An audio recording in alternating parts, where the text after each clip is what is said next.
Last year, more than 16,000 millionaires left the United Kingdom. And that's a catastrophe because millionaires are the people who are creating jobs or investing in these businesses. So every rich person leaves the country means that something is deeply wrong with the economy. But the British economy is still one of the largest economies in the world. What exactly is going on? The truth is that the British economy is on the brink of catastrophe.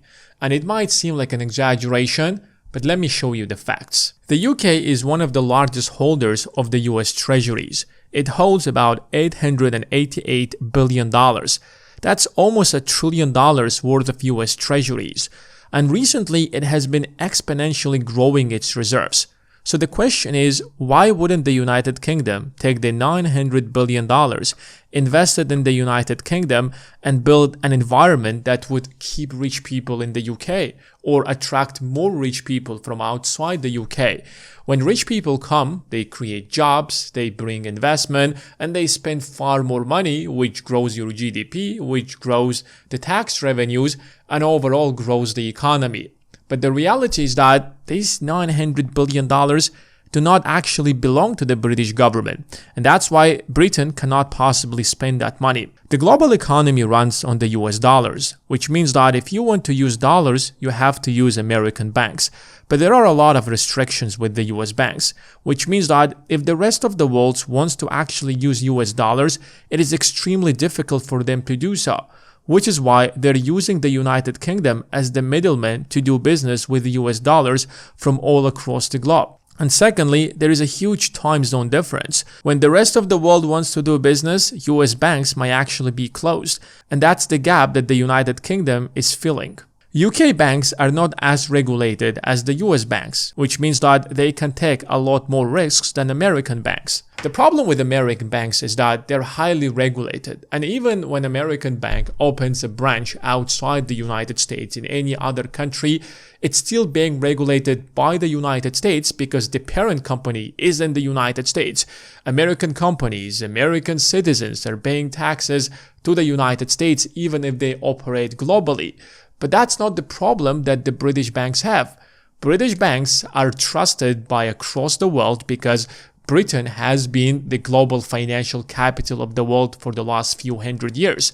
So the UK has built a business model where it's the place that all other investors are parking their money and buying US treasuries. If you want to lend money, if you want to do business internationally, you need to have US dollars. But holding a lot of dollars makes no sense because there is inflation and the dollar is losing a lot of its value, which is why hedge funds, pension funds, businesses are actually holding the US treasuries since they receive an interest rate on that is higher than inflation. Which is why all of these financial institutions, in order to do business globally, are holding their assets in US treasuries in the United Kingdom. Which is why when you look at this number, it is not that the British government or British companies that are holding $900 billion of the US treasuries, but this money actually belongs to the global investors from all across the globe. But here is the real problem that the British government is facing. Over the last 20 years, when interest rates were extremely low, a lot of companies got hooked on cheap money. They started borrowing as much money as they can, including the United Kingdom. But now, since interest rates are much higher because there is global inflation, refinancing those debts is a lot more expensive, which is why all of these governments suddenly are running chronic deficits. Between 2024 and 2025, the British government spent about £1.3 trillion, while it received from taxes only about a little over £1.1 trillion, which leaves the government with a deficit £137 billion. That deficit is primarily because the government has to make a lot of interest payments. And that deficit is 3.7% of the entire GDP or 8.3% of the entire total budget. These numbers are not sustainable. And the only way way to fix this is either to bring inflation down to a sustainable 1 or 2%, so that interest rates on the debt is going to go down to 1 or 2%, and at that rate it is going to be sustainable. The second option is to devalue the currency so that it gets a lot easier to pay off the debts. Since the economy is measured in the currency, and that currency artificially could be created out of nothing, you can inflate your currency. So your total GDP is going to grow even though that your real economy did not grow. For example, let's say that 10 years ago you borrowed $3 trillion, and today the total size of your economy is also $3 trillion.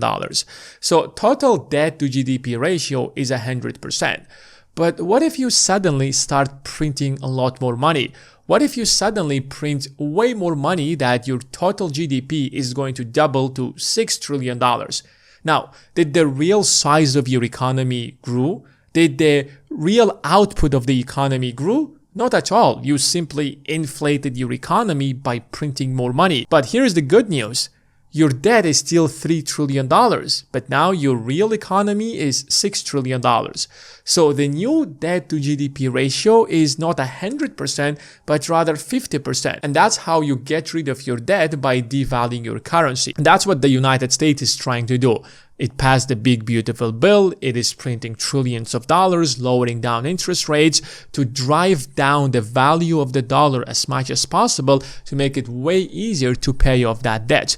That debt is going to exponentially grow, but so will the economy. Not the real economy, but the economy in US dollars. And over time, paying off that debt is going to be a lot easier. The problem is that the United Kingdom does not have that option. If you look at the British economy, it is not a self-sustaining economy because it's a very little island and it depends on inputs to sustain itself. Historically, the United Kingdom has always been running a trade deficit. For example, in 2023, it exported $452 billion, while it imported $732 billion. Because the United Kingdom is geographically very small and it has no natural resources whatsoever. It doesn't have plenty of oil like Middle Eastern countries, or even the United States, or even Venezuela. So it can actually extract all of these resources. Secondly, the UK has a very small population compared to the United States, at around 65 to 70 million people. So you don't have large enough population, you don't have enough resources, so basically you can actually self-sustain yourself. Which is why the model that Britain has followed historically for the last few hundred years is to become the global financial capital of the world and provide expensive services to investors from all across the globe. That allows a lot of capital to flow to the United Kingdom. And also, the United Kingdom is going to have a very strong currency. When you have a strong currency, imports are going to get a lot cheaper. Because you have a very strong currency, manufacturing anything in your country is going to be a lot more expensive than other countries. And that's why the UK can compete with China on manufacturing buses, on manufacturing cars. China is always going to win that competition. And even if you look at the British pound, it is much stronger than the United States dollar, even though that the United States dollar is the global reserve currency, while the British economy is a fraction of the US economy, because it's vitally important for the UK to have a very strong currency to make it affordable to live in the UK, because every single thing is imported, from food to energy. That leaves the British government in a very strange dilemma. On one side, if we are going to continue having a strong currency, it is going to be very difficult to pay off that debt that we have accumulated over the last 20 to 30 years. On the other side, if you're going to follow the strategy that the United States right now is following, which is devaluing the currency, devaluing the dollar, or even that Japan has followed and devalued its currency to keep its economy sustainable, that means that imports are going to get a lot more expensive, which means that the cost of living is going to drive exponentially higher. So which option do you think the British government should choose?